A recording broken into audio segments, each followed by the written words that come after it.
Bonjour à toutes et à tous, c'est Angélique pour une nouvelle vidéo. Celle-ci concernera le sujet « La femme perverse narcissique ». En ce qui me concerne, j'ai côtoyé pendant 18 ans une femme comme il sera décrit juste après. Sachez que ce genre de personne est à exclure de votre vie impérativement. Cette femme était une soi-disant amie. Donc il m'était facile de la côtoyer qu'occasionnellement et de la tenir à distance aussi souvent qu'il m'était possible. Par contre, si c'est une personne qui vit chez vous, qui est à côté de vous constamment, il est urgent de prendre des dispositions. Voici donc un résumé de cette personne. La femme perverse narcissique est incapable ou limitée dans sa capacité à ressentir les émotions humaines comme l'empathie ou la souffrance. Elle n'a pas de remords et ne culpabilise pas.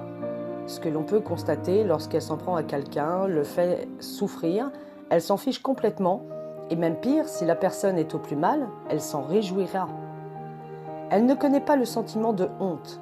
Elle est impulsive, agressive, que ce soit verbalement ou physiquement, et incapable de se conformer aux normes sociales.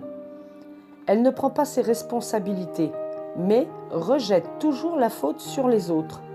L'exemple, c'est qu'elle critiquera certaines personnes, d'autres lui feront savoir qu'ils sont au courant de ses dires, mais elle niera et fera en sorte de tout rejeter sur les autres. Elle ne parvient pas à maintenir de bonnes relations dans la durée, que ce soit familiale, professionnelle, amicale ou amoureuse. Elle ne côtoie que les personnes parce que cela peut lui rapporter quelque chose. La relation en elle-même ne l'intéresse pas. Rappelez-vous cette phrase. Il ou elle ne fait jamais rien sans rien. La perversion narcissique est une psychopathologie qui repose sur la manipulation mentale. Alors les troubles, la pathologie comprend certains troubles. Un besoin d'être admiré inlassablement, une quête de reconnaissance qui tourne à l'obsession. Ensuite, et la perversion, caractérisée par le besoin de satisfaire ses désirs et ses besoins aux dépens des autres. La perverse narcissique est une personnalité complexe. Les perverses narcissiques, qu'on appelle manipulatrices, sont des personnes sans affect, qui montrent plusieurs visages et sont de ce fait difficiles à repérer au premier abord. Elles peuvent être séduisantes et sympathiques. Alors, quand je parle de séduisante, la plupart du temps c'est le cas, mais je peux vous assurer que dans mon cas, par exemple, avec cette soi-disant amie, elle n'avait rien de séduisant. Seulement, elle usait d'une certaine séduction pour essayer d'amadouer les personnes. Donc, séduisantes et sympathiques de prime abord, elles deviennent peu à peu autoritaires et tyranniques. C'est-à-dire que, comme moi, cette personne, vous discutez avec elle si vous n'allez pas dans son sens. À un moment donné, elle peut être très cruelle, elle peut être très ferme et elle est effectivement autoritaire. Elle impose ses pensées, elle impose ses choix, elle impose ses décisions. Ensuite, elles peuvent paraître un peu timides ou bien extraverties et bonnes vivantes. Elles ont tendance aussi à passer rapidement d'une personne agréable en public à un bourreau en privé. Comment procèdent les perverses narcissiques? Les perverses narcissiques procèdent en différentes étapes. Premier lieu, création d'un lien. Deuxièmement, attaque de la confiance d'autrui. Et troisièmement, création d'une dépendance de l'autre. Autrement dit, la victime est isolée pour être mieux contrôlée et manipulée. N'oubliez pas aussi que pour une perverse narcissique, comme j'ai eu le cas, sa devise c'était diviser pour mieux régner. Elle séparait les gens, elle ne supportait pas de laisser tout le monde ensemble et heureux. Il fallait qu'elle divise les gens pour pouvoir manipuler tout le monde tour à tour. Les caractéristiques de la perverse narcissique. Donc, la perverse narcissique a tendance à critiquer.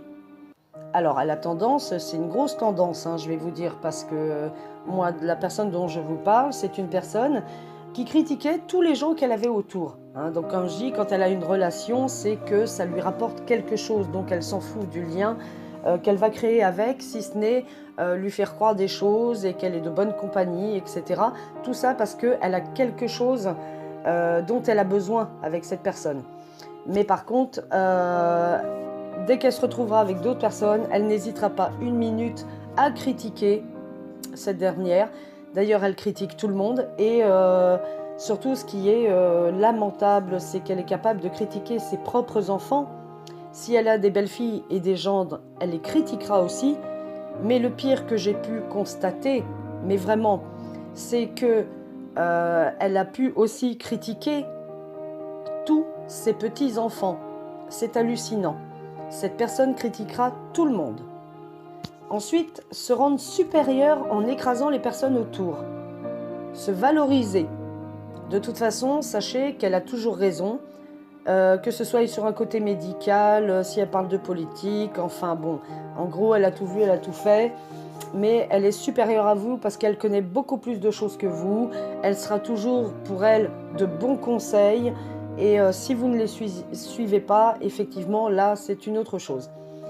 Alors, elle communique de manière très floue, hein, évasive, j'esquive et voilà. Elle change d'opinion fréquemment, mais ça fait partie du mensonge. Et surtout, sa particularité, c'est être jaloux. Alors, on ne va pas dire que, par exemple, en ce qui me concerne, elle pouvait être jalouse de moi parce que déjà physiquement, on peut dire qu'elle et moi, nous étions complètement différentes. Elle peut être jalouse d'une situation que d'autres gens ont. Ça peut être, alors tout bêtement, vous allez me dire, l'achat d'un canapé, l'achat d'un meuble. Elle en sera jalouse de toute façon. La chose la plus bénigne, elle en sera jalouse. C'est ce que vous avez et ce qu'elle n'a pas. Alors, ce qui est bon à savoir, c'est que les perverses narcissiques n'ont en général pas conscience du mal qu'elles provoquent, mais se rendent compte de l'influence qu'elles exercent. C'est une différence. C'est surtout ce qui lui importe, c'est qu'elle sait qu'elle a une influence sur les gens et elle l'exerce très très bien. Alors, nous avons la non-remise en cause de la perverse narcissique. Alors, la perverse narcissique ne se remet pas en cause. Ces personnes ne veulent pas changer. Elles n'en voient pas l'utilité. Comme je disais, de toute façon, tant que ça ne lui rapporte pas, elles ne voient pas l'utilité. Elles sont persuadées de détenir la vérité.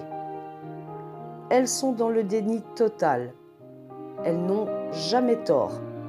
Voilà, en ce qui me concerne, oui, j'ai pu le constater en 18 ans bon nombre de fois, je ne les calcule même plus. C'est-à-dire qu'elles n'ont jamais tort. Quand elles expliquent quelque chose, qu'elles donnent des conseils, pour elles, c'est la vérité. C'est comme ça qu'on doit se tenir. Si, par exemple, toutefois dans votre vie, vous décidez d'avoir quelqu'un à vos côtés, elle vous dira que non. Elle vous donnera son avis en disant « mais il ne faut pas être avec cette personne ». Voilà, enfin, elle cassera tout autour de vous. De toute façon, c'est elle qui aura raison. Elles n'ont donc jamais tort. Voilà, nous sommes donc arrivés à la fin de la première vidéo sur la perverse narcissique. Je vous invite à regarder la deuxième partie de la vidéo qui ne serait tardée. N'hésitez pas à laisser vos commentaires ou appréciations. Si vous avez des questions, je vous laisserai donc le lien avec l'adresse email pour pouvoir me contacter. Sur ce, je vous dis à bientôt, portez-vous bien.